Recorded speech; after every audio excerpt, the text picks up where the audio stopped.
চট্টগ্রামে বিভিন্ন ব্যাংকের চেক জালিয়াতি করে প্রতারণার নতুন ফাঁদ তৈরি করেছে সংঘবদ্ধ একটি প্রতারক চক্র। একই রকম চেক ব্যবহার করে প্রতারণার মাধ্যমে কোটি টাকা হাতিয়ে নিলেও ব্যাংকগুলো যেন অসহায়। আমদানির কারক সহ বড় প্রতিষ্ঠানকে টার্গেট করে সারা দেশে বিস্তার করেছে প্রতারণার নতুন ফাঁদ।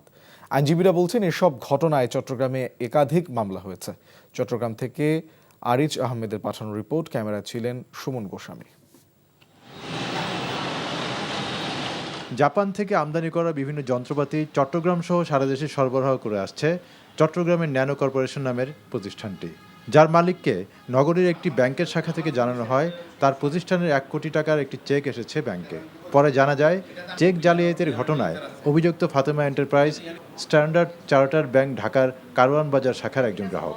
যে ব্যাংক চেকটি ব্যবহার করা হয়েছে সেটি ন্যানো কর্পোরেশনের কাছে রক্ষিত আছে। শুধু তাই নয়, ইসলামী ব্যাংক চট্টগ্রামের পাহাড়তলী শাখায় 46 লাখ টাকার আরও একটি চেক আসে সংশ্লিষ্ট ব্যাংকের যশোর শাখা থেকে। যে কোম্পানির নামে চেকটা আসছে ফাতেমার, তার সাথে আমার কোনো সম্পর্ক নাই, তাকে আমি চিনি না। যে চেকটা প্লেস করছে সেই চেকটা আমার চেক থেকে অনেক এখনো ইউজ হয় না, এর আগের অনেক চেক থেকে গেছে। এটা ভুয়া চেক একটা সে প্লেস করছে। ঘটনার সত্যতা স্বীকার করে এইসব ঘটনায় ব্যাংক বড় ধরনের ক্ষতি থেকে রক্ষা পেয়েছে বলে জানান ব্যাংকের ব্যবস্থাপক। আমাদের এর থেকে কোনো পেমেন্টের উপরে কিছু হয়নি, আল্লাহর শুকর যে আমাদের সিরাহানি মাটিতে রক্ষা হয়েছে, কিছু হয়নি। চট্টগ্রামের বড় বড় প্রতিষ্ঠানকে টার্গেট করে চেক প্রতারণার একাধিক ঘটনা ঘটছে বলে জানান আইনজীবীরা। দুইটা চেক নাম্বার কিন্তু সেম এবং অরিজিনাল চেক অরিজিনাল পার্টি একই ফার্মের নামে, একই নাম্বারে, একই অ্যাকাউন্টে। অপরাধ চক্রের কারণে দেশের অর্থনৈতিকভাবে ক্ষতি হচ্ছে, ব্যাংক সেক্টরে ক্ষতি হচ্ছে, ব্যবসায়ীদের ক্ষতি হচ্ছে।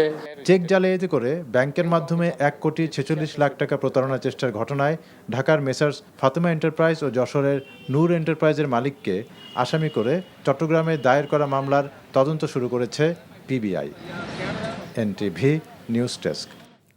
বান্ডেল থাকলে প্রতি সেনমানিতে টাকা বাঁচবে। বিকাশ সেনমানি বান্ডেল কিনে জিতুন প্রতি লেনদেনে।